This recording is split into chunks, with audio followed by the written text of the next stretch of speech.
Hey guys, welcome back to FS Vape Review. It's been a while. We apologize for that. Uh, we had a defective lava box that we had to send back. That was going to be our next review, and we have a bunch of other stuff piling up to review. So once again, we apologize. You haven't seen us like at all in the past month, but we're going to start frequently updating or uploading again.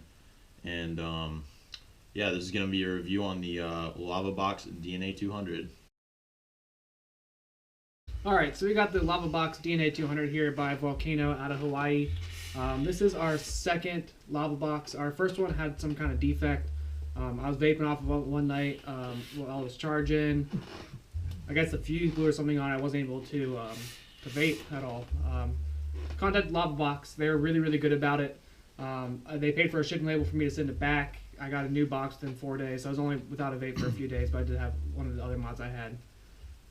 But other than that, I haven't had any issues with it since. I've been loving it. Alright guys, so let's get into the review. Alright guys, so this is the Lava Box. It is a 200 watt box mod by Volcano, and it has the Evolve DNA 200 chip in it, and it does not take 18650s. It has a LiPo battery inside, so 9,000 milliamp hours I believe. 900. 900, that's what I meant to say. Okay, so in the previous video, Force did a unboxing slash quick look at the mod itself before we had to send that one back, and he showed you how it vaped on a few different wattages, but right now it's running at 120 watts with a 0.22 ohm build on it, and the REM RDA on top. And I'm going to show you how it vapes one more time.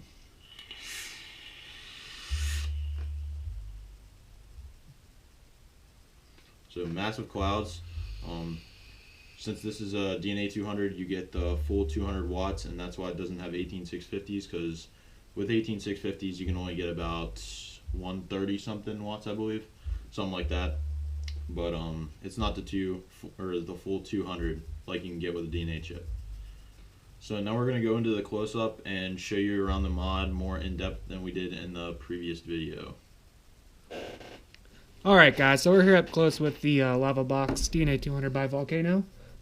As you can see, I do have the red grips on here. The grips are interchangeable. You could throw, they have black, red, blue, and white for it right now. So just going around it, you got the Lava Box. Ammo on the side again, Lava Box on both sides. But you have the front. I do have a little screen protector I made on here.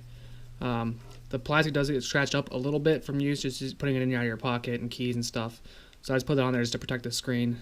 You do have a spring-loaded pin up top with a 510 connector. As Shane said, there is an internal battery in this. It's a 900 milliamp hour LiPo battery, 3 cells, to get that full 200 watts. There are no power off settings for the device. To lock it, you just do a quick 5 taps. It's locked. You can switch it to stealth mode. You do have to holding down power and plus. I do have these swapped around. So my plus is actually my minus. My minus is my plus. So you'll actually press minus and power button at the same time. Hold it down for about 30 seconds. Go from normal to stealth.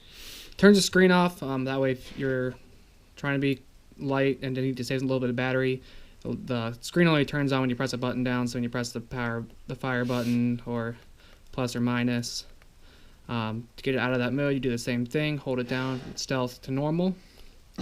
You can also lock the ohms. This helps you just keep the same wattage out, just so it knows how to correctly power up the RDA you have on there. Same thing. You can also hold down plus and minus at the same time. And that's how you change your temps for your nickel wire and titanium and stuff like that. You can go all the way up. It goes by tens. Goes off to off. It does not cycle through, so you have to go all the way back down. 600 Fahrenheit. All the way back down. It does go from Fahrenheit to Celsius, so you will pop down into that. And does cycle between the both of them. Alright, so we're going to bring it back up and we'll let you guys know what we think of it. Alright guys, so we're back, and we didn't say this in the earlier part of the video, so Force has been using this mod for about, what, a month maybe? A little bit over a month, about 5 weeks. Yeah, so he's had a decent amount of experience with it. That's why the video's been taking a while. That and the shipping thing with the replacement mod for the old one.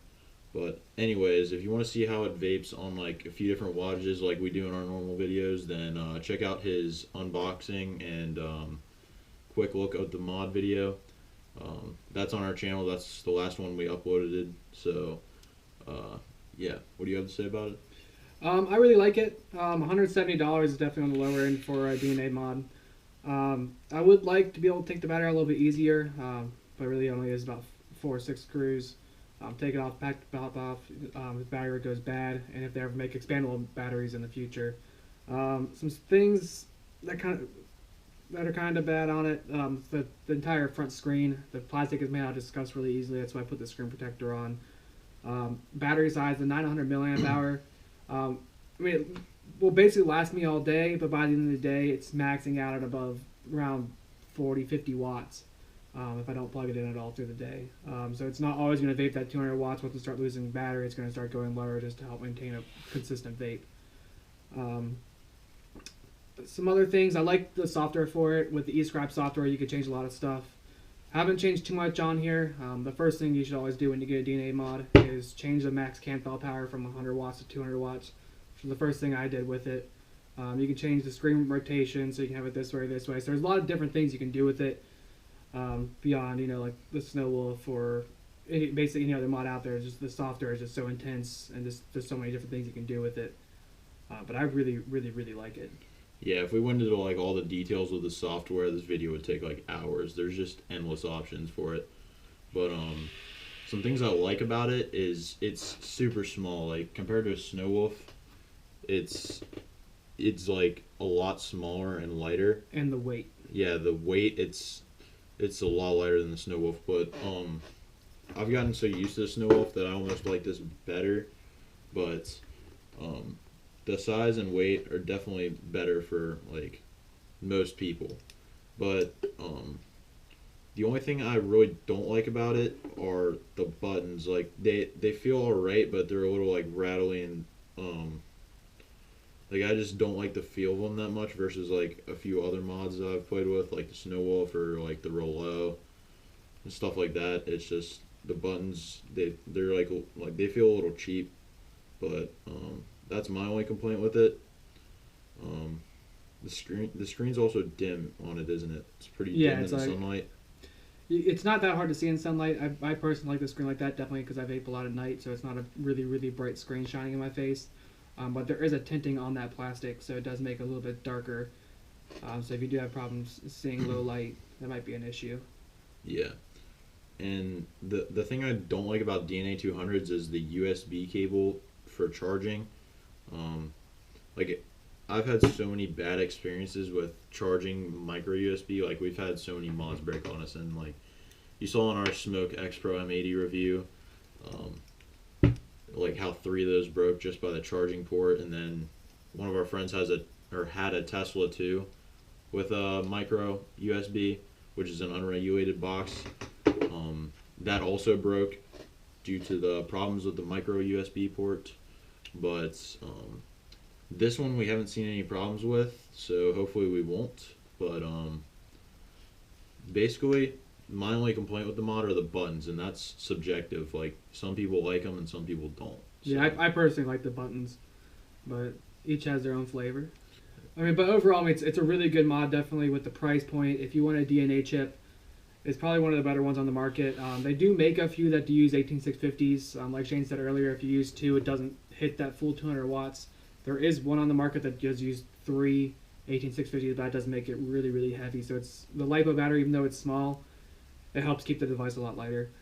It does also charge really fast. When they originally put the mod out, when they started advertising everything, they were saying it was supposed to have a 3 amp supercharge thing, and it didn't ship like that. It only shipped to the 1 volt or whatever.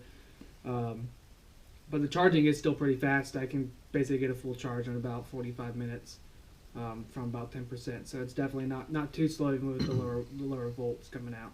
But yeah, I'd definitely get this mod probably about a 4 out of 5 stars. I mean, it does have its issues, definitely with the battery size. If it was a bigger battery, I definitely would give it a 5. and maybe make it easier to swap the batteries out. But overall, I really, really, really, really like it. Yeah, we know a lot of people that have this mod, and everyone seems to love it. So if you want a DNA 200, we strongly recommend this. This is one of the better ones, that's for sure. I know a lot of them are having some major issues, but there are the few that are really good and quality mods, and that is definitely one of them. So out of 10, what would you rate this mod? Out of 10, I'd probably put it up closer to about 8 or 9. For me, it'd be probably about 8, 8.5, 9, just around there. So anyways, thanks for watching, guys, and we'll see you in our next review.